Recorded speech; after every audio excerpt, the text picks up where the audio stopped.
आज का हमारा ये लेक्चर है। यहाँ से लास्ट टाइम हमने ब्रेन और ब्रेन के पार्ट और उसके ब्रेन की डिफरेंट पार्ट्स की फंक्शनिंग पढ़ी थी। उससे आगे जो है आज हम पढ़ेंगे और उम्मीद है कि आज हमारा इंशाल्लाह चैप्टर जो है, तो आज ये हमारा चैप्टर का जो है टॉपिक जो है वो यहाँ से आगे से हम स्टार्ट करते हैं। ये आपका बुक का चैप्टर ही है जो आपके पास में मौजूद है। इससे आगे मौजूद है जी सेंसरी रिसेप्टर। तो सेंसरी रिसेप्टर जो है जो डिफरेंट फिशेज हैं, मुख्तलिफ चाहे किसी भी किस्म की फिश है उसके ऊपर, उसकी बॉडी के ऊपर, डिफरेंट पार्ट्स के ऊपर डिफरेंट किस्म के सेंसरी रिसेप्टर डिस्ट्रीब्यूटेड होते हैं। वो उसके हेड के ऊपर भी हो सकते हैं, उसके बकाया जो बकाया बॉडी है उसके ऊपर भी। वो किस किस मकासद के लिए हो सकते हैं, वो टेम्परेचर के लिए भी हो सकते हैं, इसके लिए स्पेशलाइज्ड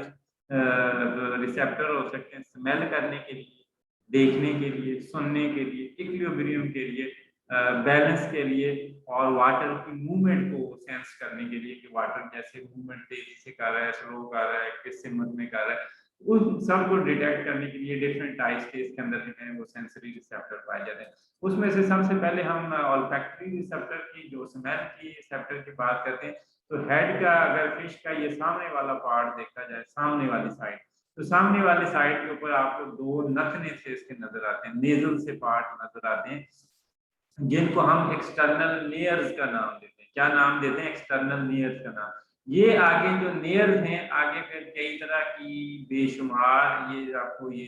एक्चुअली ब्लाइंड एंडिंग सैक्स, इसको कहते हैं ब्लाइंड एंडिंग सैक्स, इनके अंदर खुलते हुए नजर आते हैं। ठीक है, और इसमें से कुछ की जो ये जो ब्लाइंड एंडिंग लेयर्स हैं वो नेजल पैसेजेस होती हैं जो कि माउथ कैविटी में जाके ये खुल जाते हैं। तो इसी तरीके से कई सारी जो है जो रिसेंट रिसर्च है वो ये बताती है कि जो कई सारी फिशेज हैं वो सिर्फ और सिर्फ ज्यादा अपनी लाइफ का ज्यादातर कह लें कि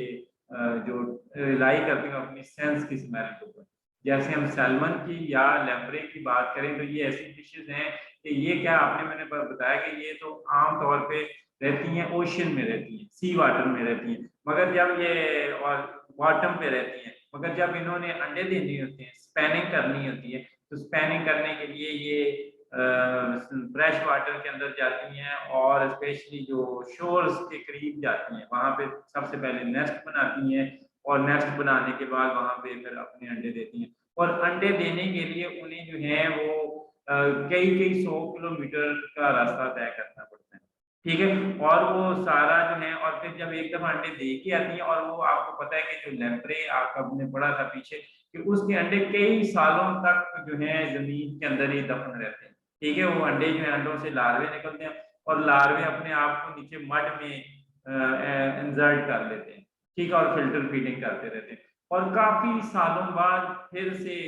जो है वो लेम्प्रे वो वहां से जाती हैं, और वो सिर्फ और सिर्फ जो है वो अपनी ओरिजिनल साइट्स के ऊपर जहाँ पे उसने अंडे देनी है वो किसके ऊपर डिपेंड करती हैं, वो अपनी सेंस की स्मेल के ऊपर। तो ये जो है इसकी सेंस की स्मेल है, ये देखिए, ये आपको इसको थोड़ा सा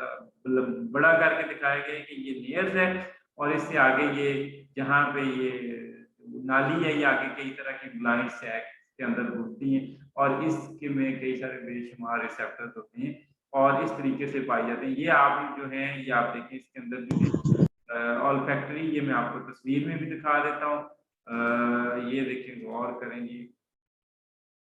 ये वाले। तो ये आपको पहले सबसे पहले सेंसरी वर्ड का दिखाया गया है कि इसके बड़े सारे पार्ट हैं, फिशेज के मुख्तलिफ बॉडी पार्ट्स हैं, जैसे ये विजन के लिए, ये या फिर नोसी रिसेप्शन के लिए, फॉरेजिंग प्रीडेशन, और ये ऑल्फैक्टरी रिसेप्शन के लिए यहाँ पे लेयर्स होते हैं, टेस्ट के लिए यहाँ पे माउथ के अंदर होते हैं, स्पेशलाइज्ड सेल होते हैं यहाँ पे केमिकल सेंसिंग के लिए, ओरिएंटेशन, केमिकल, फॉरेजिंग। इसके अलावा हेयरिंग के लिए यहाँ पे ऑर्गन होते हैं, और यहाँ पे कान के राउंड होते हैं। इसके अलावा हाइड्रोकेमिकल और इलेक्ट्रो सेंसिंग के लिए यहाँ पे इसके ऑर्गन होते हैं, ये लेटरल लाइन के ऊपर। तो इस तरीके से जो हम बात करें तो डिफरेंट बॉडी पार्ट्स में यहाँ पे पाई जाती है इसके अंदर जो है। यहाँ हम बात कर ले, मैं अभी आपको नेल्स की बात की थी कि जो नेयर जो है वो उसके जो नथने हैं वो आगे जो है इस तरीके से ब्लाइंड सैक्स के अंदर खुलते हैं। ठीक है, और ब्लाइंड सैक को आगे मजीद देखें तो उसकी जो ऊपर से एपिथेलियम, एपिथेलियम के अंदर बेशुमार इस तरीके से ये आपको न्यूरॉन्स नजर आते हैं, और न्यूरॉन से आगे जो है ये आगे कई सारी ऑल्फैक्टरी नर्व्स निकलती हैं। ठीक है, ये सेंसरी न्यूरॉन, और उनसे आगे नर्व है, और नर्व्स के इर्द गिर्द एक बल्ब नुमा स्ट्रक्चर है तो ये इस तरीके से ये जो सेंस करते हैं, यानी कि जो इंफॉर्मेशन बाहर से आएगी वो इन सैक्स में आएगी, जो भी केमिकल एंटर होगा, पानी एंटर होगा, और पानी को आगे ये जो न्यूरॉन है ये इंफॉर्मेशन को जो सेंस करते हैं, और सेंस करने के बाद फिर आगे इंफॉर्मेशन जो है नर्व्स के थ्रू जो है वो दिमाग तक जाती है, दिमाग उसको प्रोसेस करता है और बताता है कि जी क्या इंफॉर्मेशन है। ये तस्वीर आपकी बुक में है, ये भी आपको मैंने समझा चुका। इसके बाद हम वापस आते हैं जी, हमारा अगला जो आपकी बुक्स के ऊपर भी कई सारे बच्चे एतराज करते हैं कि हमें बुक्स पे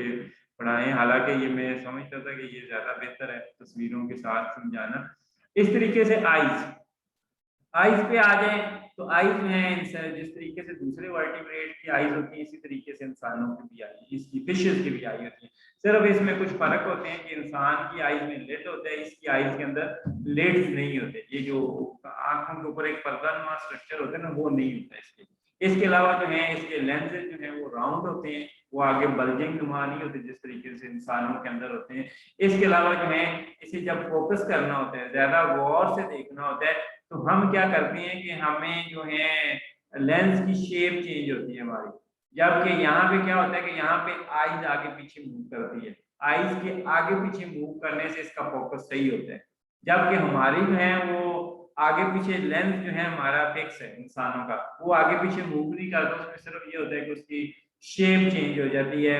जो अंदर जो लेंस है उसका साइज छोटा या बड़ा हो जाता है। ये आपके अंदर, ये इसके अंदर है, ये आपके, इसको मैं आपको दिखाता हूँ। ये तकरीबन देखें जी इसकी आईज है, गौर करें, ये इसकी आईज आपको नजर आ रही है, ये आईज देखें जी इस तरीके से बल्जिंग आई है, इसके ऊपर जो है वो, ये आपने अभी जो नॉस्ट्रल से आगे ये olfactory लोब, और olfactory लोब से अभी आपने पढ़ा है कि इसको कैसे वो उसको सेंस करते हैं। तो olfactory बल्ब ये है कि जहाँ पे न्यूरॉन खुलते हैं और जो पानी के अंदर केमिकल पाए जाते हैं वहां से ये स्मेल करती है। ये स्मेल की मैंने कहा कि बड़ी स्ट्रॉन्ग पावर होती है कुछ लैम्प्रे के अंदर या सैल्मन के अंदर, और यही फिर आगे जो नर्व्स हैं वो जाती है कहाँ पे, दिमाग में, जिनको olfactory हमने नर्व्स कहा था, जो कि ऑल्फेक्शन से, स्मेल से रिलेटेड है। और अच्छा ये जो है ये आईज है, और आईज में से ये बैक साइड से आप देखें तो ये जाके ऑप्टिक नर्व से बनती है, और ये दिमाग का वो पार्ट है जो ये देखती है, उसके अकॉर्डिंगली इस इंफॉर्मेशन को ये प्रोसेस करता है, दिमाग की बात करें तो। ठीक है, इस तरीके से आगे ये देखें, फर्क देखें तो ये देखें, ये फिश आइज है, ये इंसानों की आइज है, इसमें कॉर्निया ये देखें खासा बड़ा होता है, इसमें कॉर्निया फ्लैट है, जबकि ये जो हमारा फिक्स है लेंस, इसमें क्या है कि इसको आगे पीछे मूव करना पड़ता है लिगामेंट्स की मदद की वजह से। तो ये इसकी फिश की आइज है। इसके अलावा देखें जी हमारे जो है आगे बात कर लें, ये इसकी आगे आ जाए आप, जो इसकी जो है अगली जो किस तरीके से इसके कान हेयरिंग कैसे होती है। इसके अलावा इसके जो अगले रिसेप्टर्स पाए जाते हैं, ये ज्यादातर रिसेप्टर्स पाए जाते हैं वो हेयरिंग ऑर्गन के लिए। तो ये इनका जो इसके लिए जो रिसेप्टर होते हैं इक्विलिब्रियम के लिए, बैलेंस के लिए और सुनने के लिए, ये तीनों जो है तरह के जो रिसेप्टर्स हैं वो इसके इनर कान के अंदर पाए जाते हैं। अच्छा, इंसान इसके कान भी वैसे ही होते हैं, सिर्फ इसके कानों में और इंसानों के या वर्टिब्रेट के जो दूसरे कान है उनमें फर्क ये है कि इसके अंदर सिर्फ इनर कान होते हैं, और बाल का सिर्फ जो है इनर कान और इसके बाद मिडल ईयर होता है। जबकि इंसानों में आप लगाएं, आपके अंदर बात करें या हमारे अंदर या वर्टिब्रेट्स की बात करें तो उसमें जो है सबसे पहले आउटर ईयर होता है, फिर उसके बाद मिडल ईयर होता है, फिर इसके बाद इनर ईयर होता है। तीन पार्ट्स होते हैं, कान के तीन पार्ट्स होते हैं, आउटर, मिडल, इनर, जबकि इसके अंदर जो है ज्यादातर ये जो इनर पार्ट ही पाया जाता है, और यही जो है वो दूसरे वर्टिब्रेट की तरह ही काम करता है जिस तरीके से दूसरे वर्टिब्रेट काम करते हैं। इसके अलावा जो है इसके अंदर सेमी जो सर्कुलर कैनाल होती है यहाँ पे पाई जाती है, ये वाली आपको जो कैनाल नजर आ रही है साइडों से, ये क्या करती हैं कि ये रोटेशनल मूवमेंट्स को ये चेक करती है। इसके अलावा इसी के दिमाग के अंदर जो है जो दूसरे रिसेप्टर पाए जाते हैं, यहाँ से इसके जो कह लें कि लेबिरिंथ ऑर्गन है, ये इन कैनाल के ऊपर जो दूसरे कह लें कि सेंसरी पैचेस पाए जाते हैं, वो इक्विलिब्रियम और बैलेंस में, इक्विलिब्रियम मीन उसने अपने आप को एक बैलेंस कंडीशन के अंदर रखना है, किस वक्त मूव करना है, किस वक्त मूव नहीं करना है, ये सारे जो है, या ग्रेविटेशनल पुल्स की डायरेक्शन किस तरफ है, यानी कि हमें उसको कैसे पता चलता है कि जमीन नीचे है और ओपन ओशियन ऊपर है, उसके लिए ये इसके अंदर जो है डिफरेंट रिसेप्टर होते हैं। ये मैंने बताया कि इसके अंदर मिडल और बाज का पे इनमें आउटर एयर या तो दोनों नहीं होते या एक आधा मोस्टली आउटर नहीं होता, बाज का कुछ फिशेस के अंदर है मिडल एयर मौजूद पाए जाते हैं। और ये बिल्कुल ऐसे ही काम ये जो है वर्टिब्रेट के अंदर कहता है कि ये जो मिडल एयर है या आउटर एयर है ये क्या करते हैं कि ये साउंड को लाने की कोशिश करते हैं किसकी तरफ, जो इनर एयर की तरफ। मगर इसमें इनर एयर अगर नहीं है, इसमें आउटर एयर और जो मिडल एयर नहीं है, तो फिर ये कैसे काम करेगा? तो इसके लिए दो तीन तरीके हैं। उसमें से सबसे पहला तरीका ये है कि जितनी भी कोई वाइब्रेशन या पानी के अंदर कोई मूवमेंट होती है, तो वो मूवमेंट से पानी से या वो वाइब्रेशन किससे टकराती है? इसकी स्कल से, और स्कल से इंफॉर्मेशन सीधी जाती है मिडल एयर में, मिडल एयर से इनर एयर में। ठीक है, एक तरीका ये है। एक तरीका ये है कि कुछ फिशेस के अंदर जो है मैंने कहा कि मिडल एयर भी पाया जाता है, जो मिडल ईयर है। तो ये क्या करते हैं कि कोई भी इंफॉर्मेशन आती है इसकी जैसे बॉडी के साथ स्ट्राइक करती है, कोई भी वाइब्रेशन इसकी बॉडी के साथ स्ट्राइक करती है, तो उस इंफॉर्मेशन को स्ट्राइक करने के बाद ये स्विम ब्लैडर से टकराती है। तो ब्लैडर जो है एक ढोल की तरह, एक ड्रम की तरह काम करता है और उस इंफॉर्मेशन को, उस वाइब्रेशन को कह लें कि एम्पलीफाई कर देता है, ज्यादा बुलंद कर देता है। और बुलंद करने के बाद यहाँ इसकी जो कह लें कि कान के अंदर, कह लें कि ईयर के अंदर जो है ये इस तरीके से मिडल ईयर के अंदर ये 3-4 बोनी ऑसिकल्स पाई जाती है, जैसे कि ऑसिकल बोन्स पाई जाती है। ये बोन्स में ब्लैडर से एम्पलीफाइड जो वाइब्रेशन है उसको फिर आगे ब्रेन तक और सेमी सर्कुलर कैनाल तक पहुंचाती है। और ये सेमी सर्कुलर कैनाल एक्चुअली ये सारा पार्ट क्या है, ये सारा इसका कान है, ईयर है। और अब इसको अगर आप तस्वीर में देखें या रियल फॉर्म में देखें तो ये आपको कैसे दिखेगा, ये तो आपकी बुक में था। ये देखें जी कि इसका आप कहेंगे जी इसका कान कहाँ पे होता है, तो आज का कान जो है आपको पता चल जाएगा कि ये इसका कान है। ये देखिए इसकी यहाँ पे जो फ्लैप होता है, जो गिल्स के ऊपर ये जो कवर होता है उसके तरफ होता है। मगर ये है कि ये देखें आपको सेंटर में जस्ट आईज के थोड़ा सा बैक साइड पे ये इसका ब्रेन है। तो ब्रेन की दोनों साइडों पे, जिस तरीके से हमारे ब्रेन के दोनों साइडों पे क्या होता है कि ये ईयर होती है। और ईयर में मैंने कहा कि कुछ में ऐसे होता है कि सीधी इंफॉर्मेशन जो है इसकी खोपड़ी को, इसकी स्कल को टकराती है और फिर आगे वो स्कल जो है इंफॉर्मेशन जो है वो दिमाग तक पहुंच जाती है। जबकि हमारे अंदर ऐसे नहीं है कि खोपड़ी को इंफॉर्मेशन टकराए और फिर आगे वो दिमाग को तक पड़े, बल्कि हमारे आउटर एयर और इनर एयर, और वो जो आउटर एयर है या मिडल एयर है वो इंफॉर्मेशन हमारी इनर एयर तक पहुंचाता है। तो इसके अंदर जो है ये खोपड़ी ये काम करती है। मगर कुछ में मैंने कहा कि कुछ ऑर्गेनिज्म के अंदर ऐसे है कि ये जो ऑसिकल बोन है, जिसको हम वाइबेरियन बोन या वेपर ऑसिकल्स भी कहते हैं, और ये आपको नीचे जो है स्विम ब्लैडर नजर आ रहा है। इसकी कोई भी इंफॉर्मेशन या वाइब्रेशन इसकी बॉडी के साथ जैसे ही टकराती है तो उसको स्विम ब्लैडर एम्पलीफाइड करते हैं और उसको घेरा होता है ऑसिकल ने, वाइबर वेबर ऑसिकल ने या बोनी जो है ऑसिकल्स बोन्स ने, और ये इंफॉर्मेशन आगे ट्रांसमिट कर देती हैं जो ईयर्स की तरफ। तो ये कहने के काम होते हैं। और ये इसका पार्ट है दिमाग का, इसका इनर एयर है, ये आपको जो नजर आ रहा है। और इसके अंदर ये जो है इसको हम क्या कहते हैं, जो कहते हैं कैनाल्स कहते हैं। कैनाल का नाम अभी हमने पढ़ा है, इसको कहते हैं जी जो कौन सी कैनाल है, सेमी सर्कुलर कैनाल। ठीक है, और ये जो सेमी सर्कुलर कैनाल से सारी इंफॉर्मेशन आती है, ये ओटिलिथ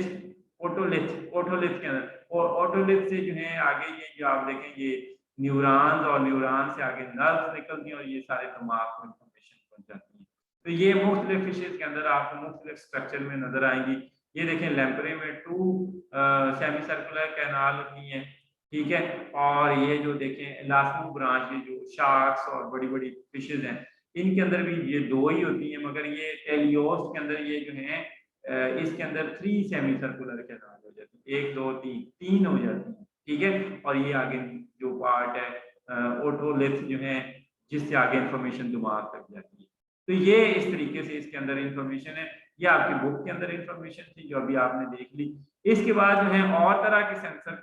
कहाँ पे होते हैं, तो वो और सेंसर जो है हम देखें तो यहाँ पे जो है एक तो हो गया, ये तो हमें पता चल गया कि इसके अलावा लेटरल लाइन सिस्टम होता है। इसकी बॉडी के अंदर मुख्तलिफ इंफॉर्मेशन को डिटेक्ट करने के लिए लेटरल लाइन सिस्टम होता है। लेटरल लाइन सिस्टम क्या होता है कि ये आपको तस्वीर में दिखा दें कि इस तरीके से इंसेक्ट की साइडों पे ऐसे सुराख होते हैं, पूरी पूरी जैसे किसी नीडल के साथ सुराख किए होते हैं, एक पूरी लाइन के अंदर। ठीक है, इन लाइनों से ये आपको जस्ट सुराख नजर आते हैं, मगर इन सुराखों के नीचे नालियां होती हैं। ठीक है, उन नालियों से फिर आगे नीचे नालियों को एक मजीद एक कैनाल जोड़ती है आपस में, और आगे ये इंफॉर्मेशन वहां से न्यूरॉन न्यूरॉन इंफॉर्मेशन दिमाग तक भेज जाते हैं, और उससे ये जो लेटरल लाइन सिस्टम है ये इसको वाटर मूवमेंट और मुख्तलिफ किस्म की लो पिच साउंड सुनने में हेल्प आउट करता है। तो ये इसकी आपको तस्वीर में दिखा देता हूँ, ये तस्वीर में कैसे नजर आता है। तो ये देखें जी, आपको ये सामने नजर आ रहा है, ये देखें गौर करें, तो ये देखें ये फिश की साइडों के ऊपर आपको बारीक बारीक सुराख नजर आ रहे हैं। ठीक है, ये बारीक सुराख क्या है, इनसे आगे जो है ये आपको ये देखें ये छोटे छोटे सुराख हैं, उन छोटे सुराखों से मजीद ये आगे नीचे जाके एक ही लंबी लॉन्गिट्यूडिनल इसकी बॉडी के पैरेलल जो है एक कैनाल है, वहां पे जाके इस कैनाल के अंदर ये सुराख खुलते हैं, और कोई भी जो वाटर है ये देखें डिप्रेशन सी बनी हुई है, डिप्रेशन के थ्रू पानी जो है इन सुराखों में एंटर होता है, और एंटर होने के बाद इस नाली में आता है, इस नाली से आगे जो है यहाँ पे आप देखें लेटरल लाइन ऑर्गन है। ठीक है, ये नीचे नीचे ये ऑर्गन नजर आ रहे हैं, एक कैपुला है, सिला है, और इससे आगे ये देखिए सेंसरी न्यूरॉन है, ये एक्चुअली क्या ये लेटरल लाइन ऑर्गन है, और ये लेटरल लाइन ऑर्गन से ये देखिए कई सारे जो न्यूरॉन निकलते हैं, एक्सॉन निकलते हैं, ये आगे सेंसरी नर्व जाते हैं दिमाग तक, और दिमाग इंफॉर्मेशन जो है वाटर की मूवमेंट को भी और जो लो पिच साउंड है, ठीक है, उसको भी सुनने के लिए जो है ये काम आते हैं। इसी का जो है आपकी किताब के अंदर ये देखें जी, आपकी बुक के अंदर भी यही मेंशन किया हुआ है कि ये लेटरल लाइन सिस्टम का इस्तेमाल क्या है। तो ये एक जो है कि वाटर करंट्स को जज करने के लिए कि वाटर करंट्स किस हिम्मत में है, कितनी तेजी से है, ठंडा है, गर्म है, उसको मेजर करने के लिए। इसके अलावा जो है प्रीडेटर की मूवमेंट को, प्रीडेटर या प्री के जो बड़े ऑर्गेनिज्म है, जो शिकारी हैं, प्रीडेटर है, वो शिकार को ढूंढने के लिए कि जब शिकार आता है तो डेफिनेटली उससे कोई ना कोई वाइब्रेशन क्रिएट होती है, उस वाइब्रेशन को सेंस करने के लिए, या जो है जो छोटे हैं वो बड़े प्रीडेटर जब इतनी बड़ी वेल शार्क आती है तो उसकी मूवमेंट की वाइब्रेशन को पहले सेंस करके इधर उधर हो जाती है कि अब भी प्रीडेटर आ रहा है, उससे पहले ही आगे पीछे हो जाए, नहीं तो खा जाएगा। ठीक है, तो ये एक तो उसके लिए। दूसरा ये कि ये लो फ्रीक्वेंसी साउंड को सुनने के लिए भी ये इनका लेटरल लाइन सिस्टम का इस्तेमाल किया जाता है। आगे हम बात करेंगे हमारे ये लेटरल लाइन सिस्टम की, ये मैंने आपको डायग्राम दिखा दी, ये जो है आगे हेयरिंग ऑर्गन भी दिखा दिए, जिससे आगे हम इलेक्ट्रो रिसेप्शन की बात करें। इलेक्ट्रो रिसेप्शन होता है और एक होता है इलेक्ट्रो जनरेशन। तो ये कई तरह की फिश ऐसी हैं कि जो इलेक्ट्रिक फील्ड क्रिएट भी करती हैं, और कई सारी ऐसी फिश हैं जो इलेक्ट्रिक फील्ड को जो कह लें कि रिसेप्ट भी करती हैं, सेंस भी करती हैं। तो इस वक्त कह लें कि ऐसी कितनी फिशेज हैं, तो तकरीबन 500 के अराउंड फिशेज की स्पीशीज ऐसी हैं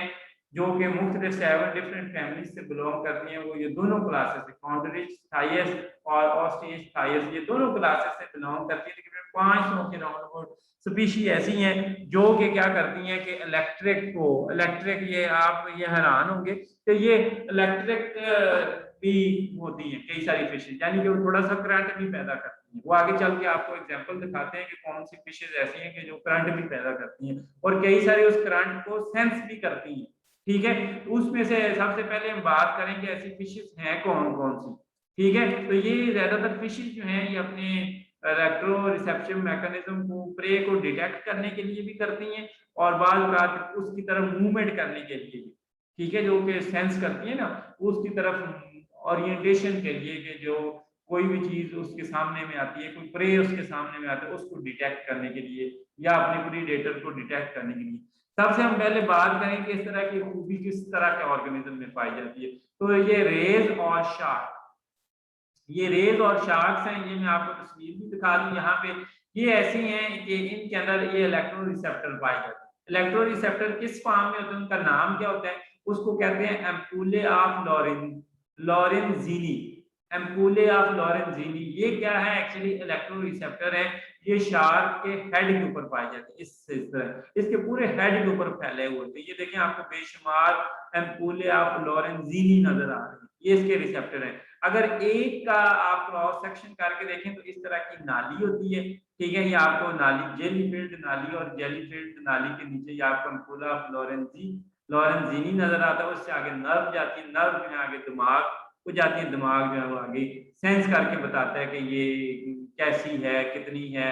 ठीक है। तो इसलिए जो है ये 100 एंड 1000 की फॉर्म में ये रिसेप्टर जो है इसके हेड के ऊपर पाए जाते हैं। ये ओशियन करंट को भी और इसके अलावा जो ओशियन करंट के अंदर जो मैग्नेटिक फील्ड पाया जाता है, इसके अलावा जो है ये अपनी ओरिएंटेशन के लिए भी और नेविगेशन के लिए कि ये किस सिमत में जाना है, क्या वो सही जा रही हैं, गलत जा रही हैं, या उन्होंने शिकार की तरफ ही जा रही हैं, ये शिकार की तरफ नहीं जा रही। इसके अलावा जो है शिकार को किल करने के लिए इलेक्ट्रिक फील्ड बाल का क्या करती हैं कि फिशेज जो हैं, फिशेज के पास अब डंडे और कह लें कि बंदूकें तो है नहीं कि वो गोलियां मार के अपने शिकार को मारेगी। डेफिनेटली इनके पास ऐसे मैकेनिज्म होते हैं कि जब भी किसी अपने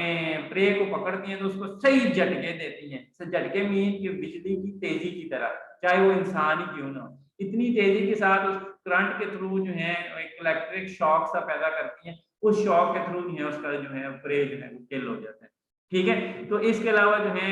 ये मैंने आपको दिखा दूं जी, ये इलेक्ट्रिक फिशेज। अच्छा, ऐसी इलेक्ट्रिक फिशेज कैसी हैं कि जो इलेक्ट्रो रिसेप्शन कर सकते हैं या इवन के इलेक्ट्रिक करंट भी पैदा कर सकती हैं, ठीक है। तो ये एक इलेक्ट्रिक फिश है, इसको कहते हैं जिम्नार्कस नाइलोटिकस। ये क्या है कि ना सिर्फ इलेक्ट्रो रिसेप्शन करती है कि इलेक्ट्रिक करंट को फील करती है, बल्कि इलेक्ट्रिक करंट जनरेट भी करती है,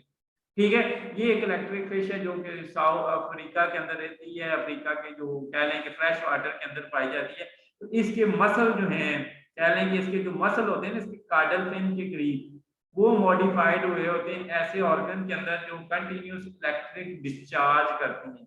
यानी कैसा इलेक्ट्रिक करंट सा पैदा करती हैं, ठीक है। तो ये करंट जो है इनकी टेल और हेड के दरमियान में स्प्रेड होता रहता है, ठीक है। और ये जो इसके जो पोर होते हैं, ये पोर इसके हेड के करीब जो इलेक्ट्रो रिसेप्शन करते हैं। अच्छा एक और बात ज़हन में आ रही है कि अच्छा ये इलेक्ट्रिक करंट पैदा क्यों करती है। एक तो मैंने अभी आपको बताया कि एक तो अपने शिकार को किल करना है, मारना है, उसको झटका देना है, शॉक देना है, एक तो उस मकसद के लिए। इसके अलावा क्या है कि ये कई सारी फिशेज ऐसी हैं कि ये गंदे पानी में, मर्की वाटर में, ये देखें मर्की फ्रेश वाटर, यानी कि गंदे पानी में रहती है जहां पे कुछ नजर नहीं आता, ठीक है। यानी कि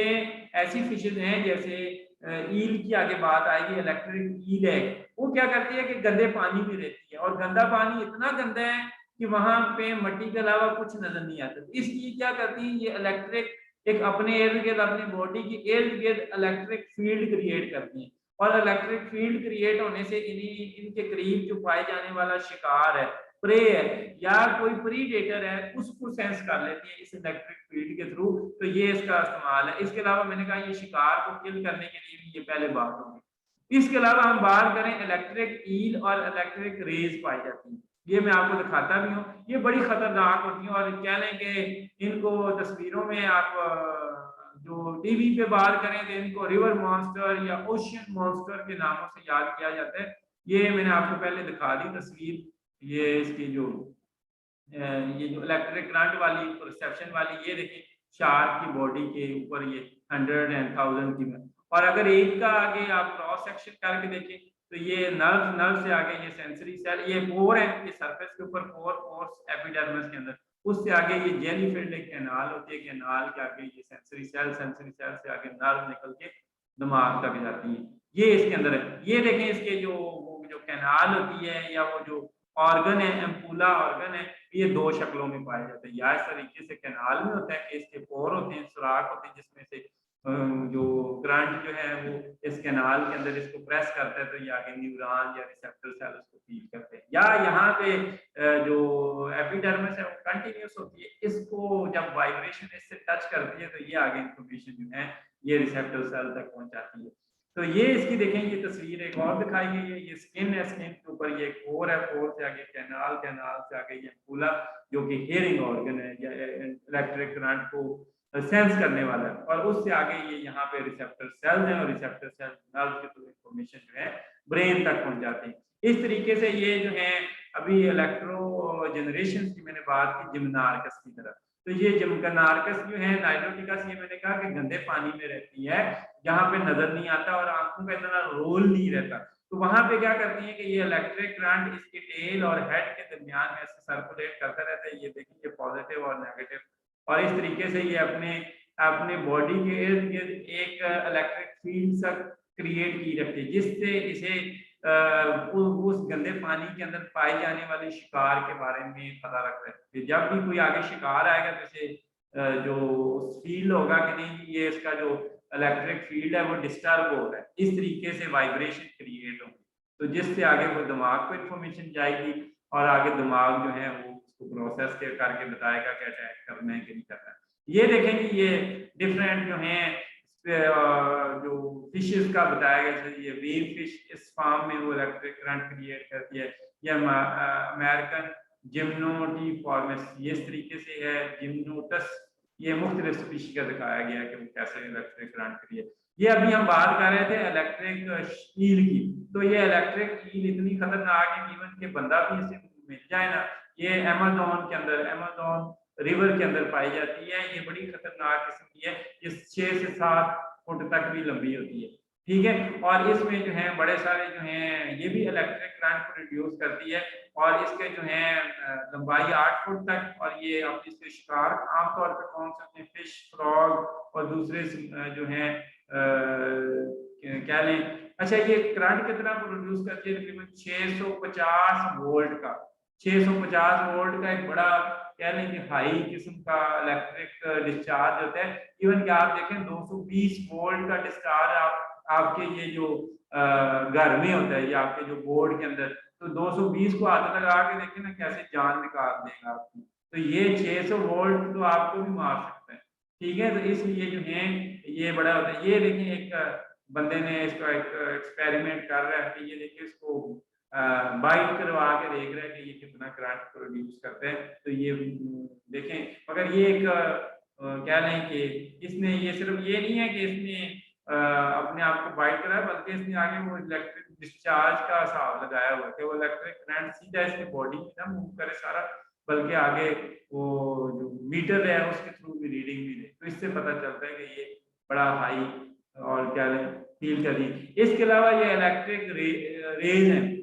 रेज, ये स्टिंग रे आपने देखा होगा, ये ओशियन के अंदर पाई जाती है, ये भी करंट पैदा करती है, और ये भी जो है कई सारे स्पेशली जब अपने शिकार को मारने के लिए ये उस एक्चुअली उसको अच्छा खासा झटका देती है, just like electric shock create करती है, और उस इलेक्ट्रिक शॉक इतना अनफ होता है कि उसकी जो है कह लें कि अपने उसके प्रे को मारने के लिए अनफ होता है, तो ये ज्यादातर मोलस्क को, क्रस्टेशियन को, वर्म्स को, फिश को मारती है, तो ये जो है इसलिए ये इंसानों के लिए भी डेंजरस होता है, स्पेशली जो डाइवर या स्कूबा डाइवर जो ओशियन के अंदर जो है जाती हैं उनके लिए ये खतरनाक हो सकती है। ये देखेंगे डिफरेंट ऑर्गन डिफरेंट टाइप्स की फिशेस के अंदर ये दिखाए गए हैं, ये रेड कलर में, ये उसका जो जो इलेक्ट्रिक ऑर्गन पाया कहाँ पे जाता है, ये देखें इसमें टेल्स में पाया जाता है, इसमें ये देखें हेड के करीब, इसमें इसका बॉडी के ज्यादातर पार्ट में, ये ईल है, इसमें ये देखिए इसके बॉडी की लेंथ वाइज है, ये देखें इसका ये टॉर्पीडो रेज, अभी हम पीछे बात कर रहे थे पिछली स्लाइड में, तो इसके ये निचली साइड पे होते हैं, यानी कि इसके जो फिन्स होते हैं ना साइडों पे, इन फिन्स के अंदर, और ये फिन्स के थ्रू से कह लें कि झटका देती है, इलेक्ट्रिक शॉक देती है अपने प्रे को, तो ये मुख्तलिफ फिशेस के अंदर पाए जाते हैं। आगे हम बात करें कि आप आ जाए बैक टू द जो अपनी बुक्स की तरफ, बुक्स को भी था कि जो कई सारे लोग कहते हैं हमें जी बुक्स भी बताएं, ये मैंने आपको बता दिया, ये साउथ अमेरिका में अमेज़न बेसिन के अंदर पाई जाती है इलेक्ट्रिक शील्ड, और ये 500 वोल्ट तक का, और इवन कि अभी जो तस्वीर में था वो 650 वोल्ट तक का भी करंट, जो कि इवन के इंसान की भी 1 मिनट में जान निकाल सकते हैं। इसके अलावा जो है ये इलेक्ट्रिक रेज की बात कर रहे थे, ये 50 एम्पियर तक या कह लें कि अबाउट 50 वोल्ट तक का करंट पैदा करता है, जो कि बहुत ज्यादा इवन के इंसान को भी मार सकता है, ठीक है, या अपने शिकार को पूरी कह लें कि किल भी कर सकता है, या बड़े प्रीडेटर को रोक भी सकता है, बड़े प्रीडेटर को डरा भी सकता है, समझ लीजिए इसके कहने का मकसद ये है। अच्छा, अब इसके ऊपर आ जाए आगे जो है एक्सक्रीशन के बारे में। तो एक्सक्रीशन के बारे में हम बात करेंगे, इसके अंदर एक्सक्रीशन कैसी होती है। तो ये आपको पता है कि जो डिफरेंट फिशेज हैं या फिशेज के अंदर जो है कि जो डिफरेंट इलेक्ट्रोलाइट्स यानी कि आयन का एक प्रॉपर बैलेंस और दूसरा इसके टिश्यू के अंदर प्रॉपर अमाउंट ऑफ वाटर, ये दोनों चीजें बहुत ज्यादा जरूरी है। उसके लिए जो है इसके दो इम्पोर्टेंट किस्म के ऑर्गन पाए जाते हैं, गिल और दूसरा जो है किडनी। तो ये जो है इसके बॉडी के अंदर ऑस्मो रेगुलेशन को मेंटेन रखने के लिए ये दो ऑर्गन जो है बड़े काम आते हैं। ठीक है, इसके सबसे पहले किडनी की बात करें तो किडनी इसमें कहाँ पे पाए जाते हैं। तो किडनी जो है आप गौर करें, ये तस्वीर में देखें तो ये देखें कि किडनी जो है इसके अंदर जो है यहाँ पे जस्ट अबव द ये स्विम ब्लैडर, ये आपको डार्क रेड कलर में ये नजर आ रहा है, ये किडनी है इसके। ठीक है, यहाँ पे गिल्स हैं, ये इसके आपको गिल्स नजर आ रहे हैं। तो ये गिल्स एक्चुअली जो है आपकी किताब क्या कहती है कि ये कैसे काम करते हैं। तो गिल्स ये इसके जो किडनी होते हैं वो क्या लेंगे डोर्सल साइड के ऊपर जो पाए जाते हैं, और ये इसके अंदर नेफ्रॉन होते हैं किडनी के अंदर। और नेफ्रॉन क्या करते हैं कि हमारे ब्लड को फिल्टर करते हैं, और फिल्टर करने के बाद उसमें से कई सारी चीजें निकालते हैं, नाइट्रोजनस वेस्ट भी निकालते हैं, उसमें से आयंस भी निकालते हैं, वाटर भी निकालते हैं, ऑर्गेनिक कंपाउंड्स भी निकालते हैं। ठीक है, और वो जो नेफ्रॉन जो है, नेफ्रॉन के अंदर जो है वो क्या लें, नेफ्रॉन का जो है साथ एक लंबी सारी नेटवर्क ऑफ कैपिलरीज होते हैं, और उस नेटवर्क ऑफ कैपिलरीज को हम क्या कहते हैं, ग्लोमी रूलस, क्या कहते हैं, ग्लोमी रूलस, जो कि और इसके साथ एक ट्यूबुलर सिस्टम होता है फिल्टर करने के लिए, जो कि आपको यहाँ पे आपको ये आपकी बॉडी के अंदर जो है ये इसमें नजर आ जाएगा। ये देखें जी, ये इसके बाद आप या इधर आपकी किताब के ऊपर ही आपको दिखा देते हैं कि ये ग्लूमी रूलस होता क्या है। तो ये देखें मुख्तलिफ ऑर्गन के अंदर ये मुख्तलिफ इस तरह के होते हैं। ये अच्छा, ये देखें सबसे पहले जो है ये एक फ्रेश वाटर के अंदर दिखाया गया, यानी कि फ्रेश वाटर के अंदर आपको पता है कि हाइपरटोनिक जो हाइपोटोनिक फ्रेश वाटर होता है, यानी कि पानी के अंदर साल्ट्स कम होते हैं, जबकि फिश की बॉडी के अंदर वो साल्ट वगैरह कह लेंगे आप ज्यादा होती है। अच्छा, अब क्या है कि ये देखिए इसके अंदर दो पार्ट होते हैं, ये जो इसका नेफ्रॉन है ना, नेफ्रॉन के दो पार्ट होते हैं, एक जो होता है ग्लोमी रूलस होता है, ये नेटवर्क ऑफ कैपिलरीज है, और इसके बाद ये नेफ्रॉन ट्यूब्स होती है। तो ये ट्यूब्स क्या करती है कि एक्चुअली वो उन आयंस को, नाइट्रोजनस वेस्ट को ये फिल्टर करती है। ठीक है, अब क्या करते हैं कि इसके अंदर जो है जो फ्रेश वाटर के अंदर, सबसे पहले हम फ्रेश वाटर की बात करें तो उसके अंदर अच्छा, अब तीन तरह के ऑर्गेनिज्म हैं जो समंदर के अंदर जो है या फिशेज जो है वो दो तीन किस्म की। अब दोनों तीनों के अंदर जो है मुख्तलिफ किस्म के प्रॉब्लम है। कुछ जो है ओशियन के अंदर रहती है, उनके अंदर और तरह के प्रॉब्लम है, और उनके अंदर और तरह की अडेप्टेशन है। कुछ ऐसे हैं जो फ्रेश वाटर में फिशेज पाई जाती हैं, उनके कुछ और प्रॉब्लम है और उनकी अडेप्टेशन डिफरेंट टाइप की। कुछ ऐसे हैं कि जो कुछ देर के लिए, जैसे लैम्प्रे वगैरह या और कैसी ऐसी सैल्मन, ये ऐसी फिशेज हैं कि कुछ पार्ट जो हैं वो ओशियन में होती हैं, और कुछ पार्ट अपना जैसे स्पेलिंग वगैरह करने के लिए वो फ्रेश वाटर में जाती हैं। तो उसके लिए फिर उनको डिफरेंट टाइप्स की अडेप्टेशन चाहिए और डिफरेंट टाइप्स के प्रॉब्लम होते हैं, वो हम एक एक करके उनको डिस्कस करते हैं। ठीक है, अब उनमें से सबसे पहले जो है आप बात करेंगे फ्रेश वाटर। फ्रेश वाटर के अंदर कहेंगे problem in fresh water environment. तो प्रॉब्लम फ्रेश वाटर के अंदर होते क्या, उसमें क्या होता है कि ये पानी इसके अंदर खुद बहुत जो है फिश के ना चाहते हुए भी osmotic Uptake of water across the Gill, oral and intestine, यानी कि मुख्तलिफ रास्तों से, माउथ से, गिल से खुद बहुत पानी इसकी बॉडी के अंदर एंटर होता रहता है। क्यों, यहाँ इसकी बॉडी के अंदर जो है वो जो न्यूट्रिएंट्स कम है। ठीक है, और वो पानी जो है बाहर जो है वो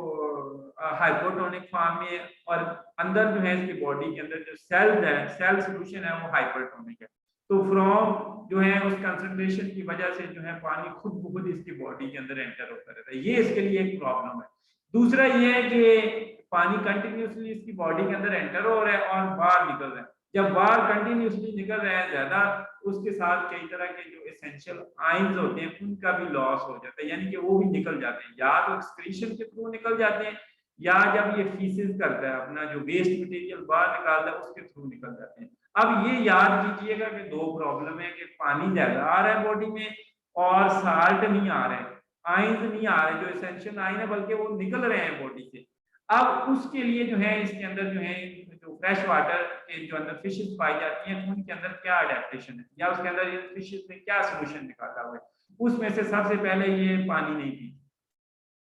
यानी कि जब ये फूड खाती है ये पानी नहीं पाई पीती, पानी खुद बहुत इनकी बॉडी के अंदर जाता है, इसलिए इनको पानी ड्रिंक करने की जरूरत नहीं पीती, ये सिर्फ फीडिंग करती है।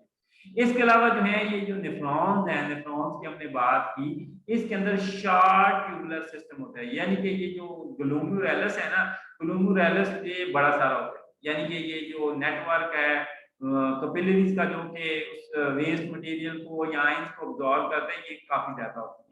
मगर इसके अंदर जो ट्यूब है जिसने एक्चुअली पानी को अब्सॉर्ब करना है, बॉडी में से अब्सॉर्ब करना है, वो छोटी है। ठीक है, जब छोटी है इसके अंदर जो ट्यूबुलर सिस्टम छोटा है और ग्लोमेरुलस ज्यादा है जो अब्सॉर्ब ज्यादा कर के आगे जो है बॉडी में से अब्सॉर्ब ज्यादा करता है, ये ग्लोमेरुलस ये जो नेटवर्क आप मैंने कहा कैपिलरीज है। आगे जो ट्यूबुलर सिस्टम है जिसने उसको फिल्टर करना है और उसको रीअब्सॉर्ब करना है, वो ट्यूब छोटी है और ज्यादातर पानी जो है वो कह लें कि इसकी बॉडी के अंदर जो है रीअब्सॉर्ब होता ही नहीं है बल्कि वो निकलता रहता है, उसको निकालती रहती है। क्यों कि ऑस्मोसिस के थ्रू पानी इसकी बॉडी में खुद बहुत आ रहा है। अब जब आ रहा है तो इसके लिए प्रॉब्लम है, उसकी प्रॉब्लम के लिए क्या करती है कि ये अपनी फीसेस के साथ, अपनी एक्सक्रीशन के साथ या इसके नेफ्रॉन की कह लें कि ट्यूबुलर सिस्टम छोटा है जो कि इतना अब्सॉर्ब पानी को नहीं करता, रीअब्सॉर्ब नहीं करता, बल्कि पानी को बाहर निकाली जा रहे हैं। दूसरा क्या करता है कि ये रीअब्सॉर्प्शन ऑफ साल्ट,